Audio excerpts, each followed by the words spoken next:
Gateway Gamers podcast. Hello, everybody. My name is Bryan Marvel, and welcome to the Gateway Gamers podcast, where we talk board games, news, reviews, and everything else. Today I'm running solo because RP is probably about to head off to Disney World again. But I'm going to talk to you today about TCGs. TCGs are a bit of the hotness right now, so I figured I would kind of do a deep dive, talk about a couple, and what exactly a trading card game or TCG is. So, a trading card game is a type of collectible card game where players will build decks of unique cards and use them to compete against each other. Beginning of this was kind of Magic the Gathering in 1993, developed by Richard Garfield and published by Wizards of the Coast. It really did take the world by storm, as cheesy as it kind of sounds, where it combined fantasy and this aspect of buying packs of cards, opening them, not knowing what was in there, and being able to create your own deck to fight somebody else's deck that they also would buy and create. So it created like a really unique experience for people to kind of trade with each other, to buy cards, make their own deck. Nothing like that was really done before that I could find. Magic the Gathering was kind of the start of it. Fast forward to the late 90s, and we witnessed the emergence of another TCG giant that's still around today, Pokemon. Even if you don't know Magic the Gathering, you probably know Pokemon. Pokemon's been around for, 25 years at this point, in the zeitgeist of everything. Games, movies, music, Post Malone, and other people have kind of made albums with Pokemon music and everything else. But it started as a video game, and manga, and then became a trading card game that, again, still super popular today. In the early 2000s, the other one was Yu-Gi-Oh!, which is also still around today, designed by Kazuki Takahashi. This was based off a manga that pretty much was a boy who fought other people with cards, and monsters became real, and eventually they made it into its own card game. Very much like Pokemon, very much like Magic the Gathering. Buying packs, trading with your friends, collecting cards, playing with your friends. Now, since these kind of TCG juggernauts have come around, there's literally been hundreds of companies that have tried to bank in on this TCG madness. If you look it up, there's easily over 100 different TCGs, CCGs type of game of all kind of variety. I know in the Magic the Gathering episode we covered before, I said there was an Austin Powers one, there's Bible ones, there's probably in the early 2000s, late 90s, if it was like a TV show, there probably was some kind of trading card game to try to make a quick buck. Not saying these games are bad, but they didn't last long, so there probably wasn't much of a demand. Now, as technology has evolved, TCGs have found their way into the digital realm. Online platforms like Magic the Gathering Online and games like Hearthstone brought these ideas of a trading card game and brought them to the digital era, allowing players to battle from around the world without having to leave their homes. And they just buy digital packs and just kind of play and unlock more cards as they kind of go. These different type of games thrive. We've talked about Lorcana, and the collectability aspect is becoming bigger than the game itself. I mean, over the pandemic, the Pokemon boom, where people were literally fighting the stalkers at Target because of people just being bored and having maybe a little extra money and just kind of needed something to collect, and delved back into that. And now with Lorcana, we have these super ultra cards that people are buying up and trying to get this golden Elsa card that was worth 5,000 at one point and has dipped down. Like the market booms and then it kind of fixes itself. But it's for all of them. People just collect Yu-Gi-Oh! People collect Pokemon. I've collected Pokemon on and off throughout the years. I've only just learned to play recently, and it's a decent game, but I think people are more into collecting sometimes than actually playing. And that's okay, but I've learned recently just how much of a culture there is for the collectability of these different type of card games, and how serious people are with collecting cards, where they'll get cards and they wear gloves and open packs, and then they put them in these little holders and they mail them off to these companies that grade them, where they'll look at the edges, they'll look at the picture, they'll make sure there's no blemishes whatsoever, and they'll grade the card. And if it gets a perfect 10, and then it's put in this plastic slab where you can't even touch the card anymore, it raises the value like 500%. And people are more into doing that than playing or kind of being a part of the community, which is fine. It's absolutely fine. If that's your thing, everyone has their thing. It's just I never realized how intense it was until, I won't say recently, I always know it's weird, but something happened recently that's really kind of opened my eyes to how toxic the collectability of things can be.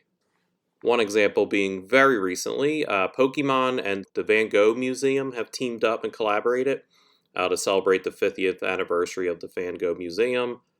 And they made merchandise which has Pokemon in iconic Van Gogh drawings. So Pikachu is in the gray hat, which is the self-portrait with Van Gogh that he painted for himself. They have the one sunflower Pokemon is in the sunflower vase. That's a famous Van Gogh painting.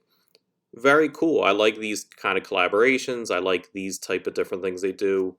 Magic the Gathering does this a lot, where they'll have their secret layer drops, where they'll do My Little Pony, they'll do like Walking Dead. Like it's just something different, and it attracts a different audience than the normal game would get. And it's nice. Like it's just a nice thing that they're kind of doing. So you can get a Pokemon card, Pikachu, in the style of Van Gogh when you complete like the walk through the museum.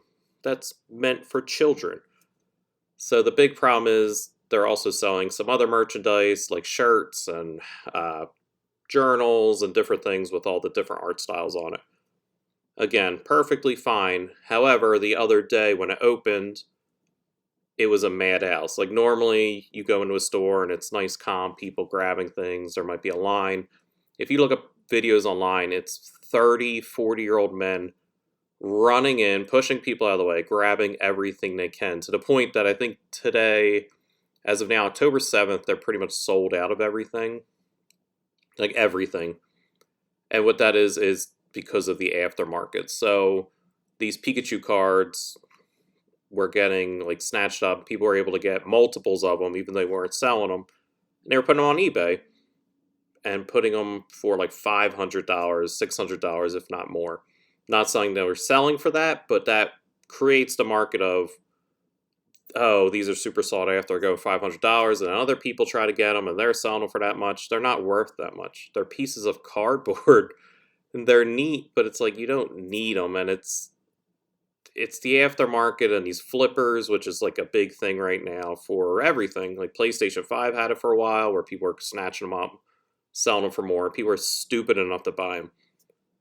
You'll be able to get this product eventually. If not, you don't need it. You don't need it. It's cool to have. Would I like a Pokemon card of Van Gogh style Pikachu? Absolutely. I would love it. I would also like to go to a museum. Like, I'd just like to experience it. I wouldn't just want to buy the card. But if I was able to get the card for like $5, $10, fine. I would never pay more than that. I collect things. I enjoy collecting things. But I've never paid more than I felt comfortable with. You have to have a limit. Like, if you have unlimited money and you're going to reflip it, whatever, all the power to you. But, like, in this video, there was not a child to be seen. It was barely any women. It was just, like, these 30, 40-year-old men pushing each other out of the way, grabbing stuff, throwing it into a bag. It was just really, really, really pathetic to see. So, as I was saying, with the flipping aspect of the collectability things, and I talked about Lorcana being extremely hard to get, so much so that RP and I have not been able to really find a pack, as well as listener Preston and a few other people I've talked to. I'm just looking to get maybe realistically 5-10 packs just so I can make like a fun deck. I buy a lot of my cards on the aftermarket because I'm not seeking these super expensive cards. Again, would I love one if I opened a pack and found one? Absolutely. Would I ever buy one in the aftermarket for more than $5? No, absolutely not. It's gotten to the point where RP and I have just kind of talked about maybe making proxies of cards, because we're never going to play in a tournament. We literally just play him and I. We'll play our friends, and that's it. I'll never be in a tournament with this game. It's not my thing. It's just not something I could care about. I just enjoy playing just to play. And a proxy, if you don't know, is just I would get the image of a card, print it, cut it into the shape of a card, maybe put it in a sleeve with like another common card just to give it some feel, like it feels like a real card. And that's it. Like it's just a bit of stealing in a way, but it's like if there's a card that I want in a deck and I'm not able to get a hold of it, then it is what it is. But as I was saying, scalpers have completely just grabbed this game up. They're flipping it online. They're doing all these crazy things, making it hard to get. Ravensburger's promised they're going to print more, and they will. But before that, they have already announced the next set. As people can't even get the first set, they're already hyping up the second set, which is whatever. They already printed them. They already had it planned out. They can't push it back just because flippers are kind of ruining the game. But some of these cards are really cool. It makes me excited for this game. If you listen to our Lorcana episode, I was very ho-hum on the game. I thought it was good, not great. I thought it was very basic. I think there was a few things that it needed to fix. And I think looking at a lot of these cards, I think they're going in the right direction. I think the first set was intentionally basic, and now it's going to grow. And as people grow and collect with the game, they'll grow with complexity because they've added a lot more keywords and synergy with cards from the first set, the new set. The new set is called Rise of the Floodborn, and it's more of these weird versions of Disney, which is something, again, that RP and I really liked about the set was they have the versions of these characters that you know and love. It's Street Rat Aladdin. And then they would have these Dream Board versions and Floodboard versions where it was Aladdin as a sultan. It was, I think the one in the new set is Gaston, but he's a genius instead of an idiot. Winnie the Pooh is a wizard for some reason. It's whatever, but it's cool. It looks cool. I like different ideas. I like creating, like I said, just creating different ideas of things that we know and just kind of melding them into something new. So I think that's cool. Like I said, Lorcana, I think, is going in the right direction. I think once they kind of straighten out their release and I think as the flippers calm down and the collectors calm down, I think this game could be around for a little bit. I think it's definitely pretty popular at the moment. It's very basic still, and that's not a bad thing. You can like Magic the Gathering and not like this game. That's fine. Stay in your wheelhouse of Magic the Gathering. Let the Lorcana people enjoy their Lorcana game. Stop trying to gatekeep what a trading card game is, because people enjoy their own things. Austin Powers game, people probably enjoyed that. It just didn't last. Another new game coming down the pipe is Star Wars Unlimited. This is a Fantasy Flight release, and it's a Star Wars trading card game. A couple years ago, there was one made by Upper Deck. I don't know much about it. People still play it because there are love for these types of games. They don't last from the company creating them, but people will still kind of create their own decks. They'll create their own cards. They'll keep the game going the best they can. So this is Fantasy Flight's venture into the trading card realm, because again, trading card games are really hot right now. It seems like a new one's kind of popping up by big companies with big IPs. So they announced this game will be coming out in, I think, March of 2024. And it looks great. It has the mechanics of a TCG through and through. The art style is very cartoony. It's very comic booky. Some of the things it's doing different is you'll have a leader card. So you'll have like Luke Skywalker, and it'll be flipped vertically, and he'll give your team a certain amount of just power. You have a base, which is your health points, essentially, what you're attacking from each other. Eventually, you'll get enough resources that you're using to play cards out of your hand, just like any other TCG. You'll be able to like flip the Luke Skywalker card, and all of a sudden he's a unit on your team that you can use to attack and the enemy's base, because obviously it would be super strong. So it's basically him ramping up. The other thing they're doing is really cool and unique is they have space cards, and then they have ground unit cards. So each side of your base, there's cards that you play. There's specifically space cards that are your X-Wings, your TIE fighters, like you would see the space battles in the Star Wars movies. So it's those type of battles. And then you have ground units, which are your troopers, your Princess Leia's, your Grand Moff Tarkin's, your AT-ATs. So they're having their own battle. So I like that idea of you have to create a pretty balanced deck. Because if you have somebody who has a lot of air units and space units, and you don't to kind of match them, you're going to get taken out quick. I like that because it's a little bit more thematic than some of the other card games. So if you think of the Battle of Endor and Return of the Jedi, you had Han Solo and Chewbacca and Ewoks fighting on the planet itself, and then you have all the it's a trap. What was his name? Whatever, the fish guy in space, and then Lando Calrissian flying around there blowing up ships in the sky and kind of knocking down the radar in the space part of that battle. So it's kind of cool. It's just showing on two fronts. Other than that, it just looks like a TCG. I think RP and I we kind of talked about we're trying to get the basic 2-player version just so we can kind of cover it. But I don't think it's not doing anything that like I need it. Like I'm not like, oh man, I really need this game, because it's just another trading card game, and it's another chance that it'll be around for a year where I'll get invested and really enjoy it, and then Fantasy Flight in a year might just be like, all right, we're not making any more, because they've kind of done that before. Other companies has as well, but yeah, it's the risk of getting into a TCG. It's just if it's not uber popular, if it doesn't sell out, if it doesn't get to the status of Magic the Gathering, then it's not going to last long. But if you like Star Wars, that's something to keep your eye on for sure. So the reason that I want to talk about some trading card games this week is because recently we've been set a few trading cards to kind of review and play. I also came across another one that I was aware of but didn't realize how big it was, which just kind of shows that if you're not Magic, if you're not Pokemon, you're not Yu-Gi-Oh!, you're very under the radar for the mainstream. So I want to talk about that one first. So I came across, when I was looking for Lorcana cards in Target, this random pack of Metazoo, just kind of chilling where all the cards are. I was aware of Metazoo. It came out in 2020, kind of during the pandemic, if not right before the pandemic.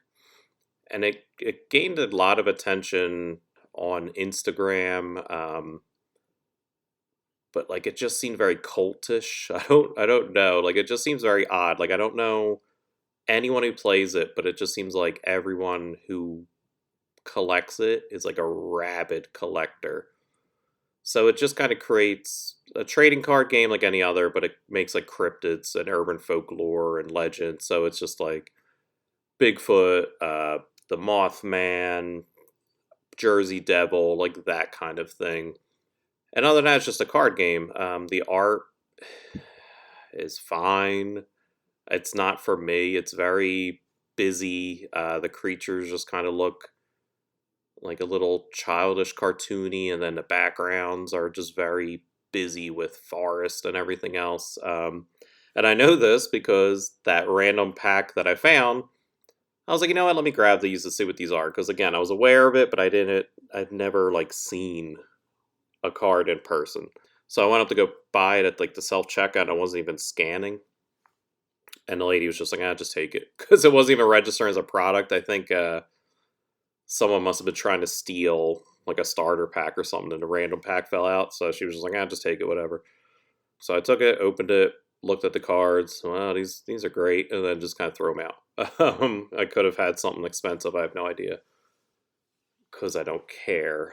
Because it's whatever. And since then I've kind of researched Metazoo and like looked at what it is, and it's not for me. The people that collect it just seem more about collecting it and hoping that it's going to be expensive someday. They must be doing well. They're teaming up with Hello Kitty. Again, I like collaborations. I'm fine with that. Hello Kitty isn't something that I care about, but if you like Metazoo or you like Hello Kitty, you'll buy that kind of collaboration. It's fine. But the game kind of plays. I'll go over just kind of how it plays, just like any other trading card game, with a few like fun little things that kind of add. The goal of the game is to reduce your opponent's life down to 0. It has mana, which is their resource system, and use that to play monsters, play spells, and stuff like that. It's a land card, just like Magic, and you tap them by activating them, put them on their side. The creatures have abilities, just like everything else. It has artifacts, which are its items. The one unique thing I think is it has like a coin flipping mechanic, which is like a little different, but it's also very frustrating. Where I noticed you'll have like the Jersey Devil, and the Jersey Devil will do poison the enemy or something. I'm just paraphrasing, I don't remember, but you'll flip a coin and it'll be like if you get heads, it's successful. If you get tails, it's unsuccessful, and I kind of like that. Like it's not just an automatic thing; it just creates a little extra element. Pokemon does have some coin flipping as well, so it's not super unique, but I think the way they use it in various ways, it's interesting because the cards are, as they say, meta. Like they are very like if you are playing someone wearing a black shirt, flip 3 coins. Blah, blah, blah, blah. Like it does like things like that. Again, like it's different, but it's not for me. But there are collectors out there. It is a unique game. If you like cryptids and urban legends, then I think you should check it out. But it's not for me. It wasn't my type of thing. Yeah. Another TCG RP and I both played recently was Legions of Will. This is an independently made and produced card game, much in the style of Metazoo Pokemon. It's a TCG, just like that. They're producing it themselves on their website, and it was interesting. It's another. It takes what's familiar and kind of changes it in a way where it's familiar, but it's different enough. And this one, I think, it was different. It was pretty unique, where you play 3 like fortress cards. Kind of, those are your 3 bases that you're kind of attacking your enemy. Everyone has the bases create the energy that you need. So you start off with a good amount of energy. It's not one of those games where you kind of ramp up, and then as you're destroying bases, you're losing energy, or your enemy is losing energy, and as your bases are destroyed, you're losing energy. You have a hand size of 2 cards, which was very unique and interesting. It made building your deck very important. Every card you have in there has to be important because you're not drawing these infinite hands. Like you're not having 7 cards in your hand or 5 or 6. It's 2. So you're not really going to be going through your deck as much as you would, let's say, Pokemon or Magic. Another thing that I really liked is it has like trap cards. You could put traps on your bases. You could put units on your bases. I think trap cards are something that's really fun. It's one of the aspects of Yu-Gi-Oh that I really like, where you put a card face down, and it has an effect that you can kind of activate, or something specific has to happen. So I always like that aspect in a card game, where it's like I'm putting this card face down. It's a trap card, but the enemy doesn't know what it is. The person you're playing, it makes them hesitate a bit more, because if they're going to swing with a big character, there's a chance that this trap card could destroy that unit. It could make it weaker, or it could just be a bluff. It could be nothing. It could be just like, oh, when the enemy attacks, draw 2 cards. I always like those things in card games, and Legion of Will had it.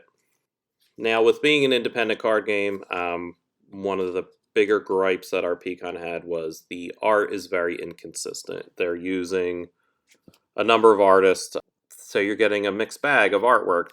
There were some art that was really well done. There's 1 or 2 artists that I would recognize, like, oh, okay, that's this person's art, and the art was very like vibrant. I think the one pack I played as the humans, they were like Mad Maxy. It was like a more apocalyptic. They were in gas masks, and it just seemed like they were fighting amongst themselves, along with these other creatures that were kind of around. So a lot of the artwork that I liked was like nuclear green, and it had these cool elements to it.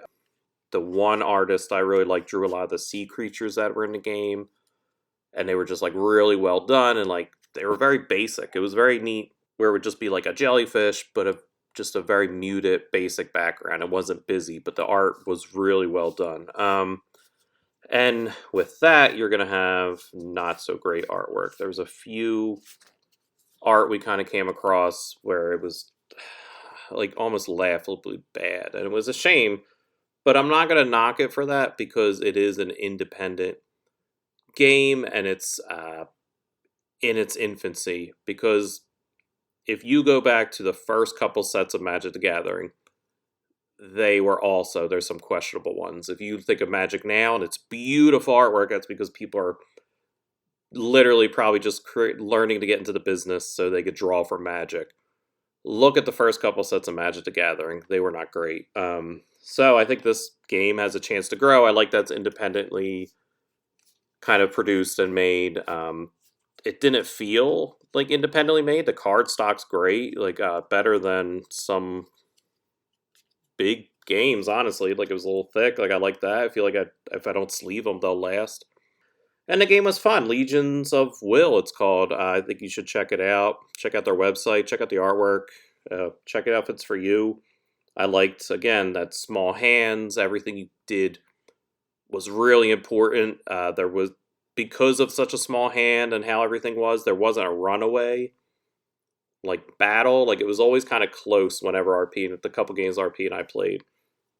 And it plays just like I said. If you played a TCG, you know how it kind of plays. It has how much energy you're kind of getting from the bases. Use that at the top of the card. There's a number. That's how much it costs. At the bottom, there's a number for attack, for defense. There's different abilities. Like, again, like, if it ain't broke, don't fix it. But they kind of made it their own with these little things of having bases and kind of the trap cards and the smaller hand size. I think was what really set it apart for me. Another game that we played recently that has fantastic artwork, so much so that I think it's truly the highlight of the game, as long as it's fun mechanics, is a game called Booster Brat. Booster Brat has been popping up a lot on my Instagram for a while. I was following kind of the infancy of it as they were planning on going to Kickstarter, and I followed Daniel, the creator, as we watched his artwork, because artwork is what really jumped out for me. The artwork is a nice blend of very like Looney Tunes, like 1950, like almost like Cuphead, like type, that art style. And he does all the art himself, so all the art is very consistent in that style. And I think the art is really what brought me to this game. And RP and I got the starter set so we can learn how to play. And the game is fantastic. Again, it's not breaking the mold game-wise. It's the same. Use energy to buy cards. Cards battle each other. But it just takes those elements and builds upon them and creates like different, unique little things. And Booster Brat has a really cool setup, and it just really made me. There's few games anymore that made me go like, oh wow, like that's really cool.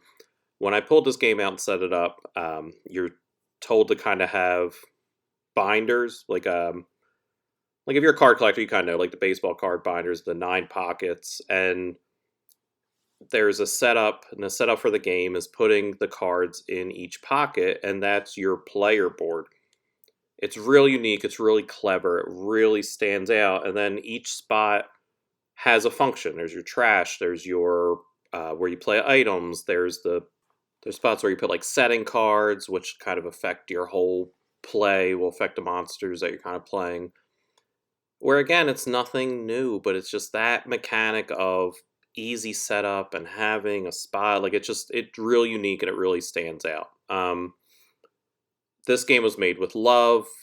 Daniel is a lifelong collector, so he implemented that into the game where it's a story of him and his family kind of collecting as they grow up. So it's these 3 characters which represent him and his 2 brothers, and they join these collecting cult. And the point of the game is to collect your opponent's cards. So as you're kind of playing and you battle, if your monster has a higher attack than the other monster after weapons and items and everything else, you take his cards and add it to one of the spots in the binder, one top. Again, you know where to put it. And after you have 18 of your opponent's cards, you win the game. That's it. That's simple. And that's what I liked about it. I liked that I was able to kind of figure it out easily, and RP, who's not a TCG gamer, was able to kind of sit down, and he's played like Lorcana, and he's played a few games of Pokemon and Magic, So he had the general idea, but he was able to set it up and go, oh, okay, like I figured it out. The cards are a little busy for sure. Iconography took a little bit, but again, I was able to look at the binder setup mat, and I was just like, oh, okay, like this was that mean, that's what this means. Um, and I liked it. It took me a little bit to get used of.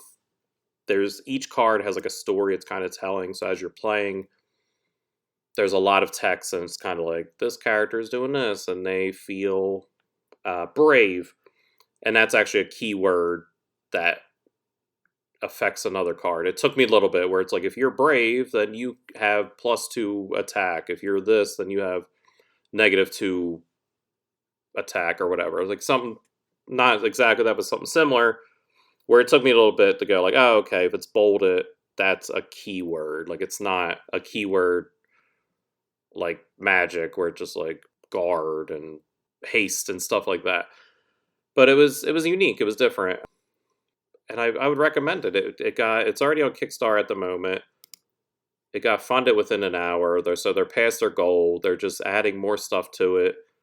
Like I said, Booster Brat on Kickstarter. Check it out. The artwork is vibrant. It's unique. I mean, each one of these games is unique. They each have their pros and cons. Just like any TCG, there's aspects of Magic that I like and don't like. There are aspects of Pokemon I like and don't like. There's aspects of, I mean, I haven't played Yu-Gi-Oh! In years, but there was parts that I liked and don't like. But each one of these games, like any board game, is going to appeal to a certain person. So, like I said, with Metazoo, not for me, but someone who enjoys monsters and cryptids will be attracted to that. Legions of Will, like the artwork, might turn some people off for now, but I like the aspect of a lower hand. I like the aspect of having these bases that give you energy and trap cards and stuff. And then Booster Brat, some of the appeal of the simplicity of it might turn some people off, or the artwork might turn some people off, but it's going to attract others. And that's what's great about games. That's what's great about these trading card games is that there's something for everyone, and there's going to be an aspect to each one of these games that's going to attract you to it. And that's why I love doing reviews. That's why I love listener reviews, because I don't know how many times have I introduced a game to RP and he just is ho-hum about it, or I'm ho-hum about a game, but he loves the game. There's games where I've listened to watch other reviewers play where they are gushing about it, but after I watch it, I go, I don't like that's not really for me. Like I'm not gonna buy that. And it's the same where I might love a game, but you listening out there might be like, I don't. That sounds really stupid, and that's fine, and that's part of everything. Like it's movies, it's TV. So I think if you're interested in playing trading card games, or if you're interested in these type of games, you don't have to just play Pokemon. You don't have to just play Magic. There's other avenues you can find. There's other communities that you can find, because that's the one thing that I'll give each one of these trading card games that has a great community. Is to have some toxicity, yes, just like anything else, but there are great communities as well. Our friend Duke runs a comic shop, and he has his Friday Night Magic, and I've been there a couple times, and even though I'm not like a huge TCG player like they are, they have decks that could kill me in 3 turns. They're always generous, they're always nice, they'll let me play with their decks that they created, or they'll give me tips. I mean, I've had people just give me cards, say, hey, like you should add this to your deck, like it might be really good, because it's a great community. So with that, go out there, be great, be kind to everybody. I don't know how to end this episode. Goodbye. Thanks for listening. See you later.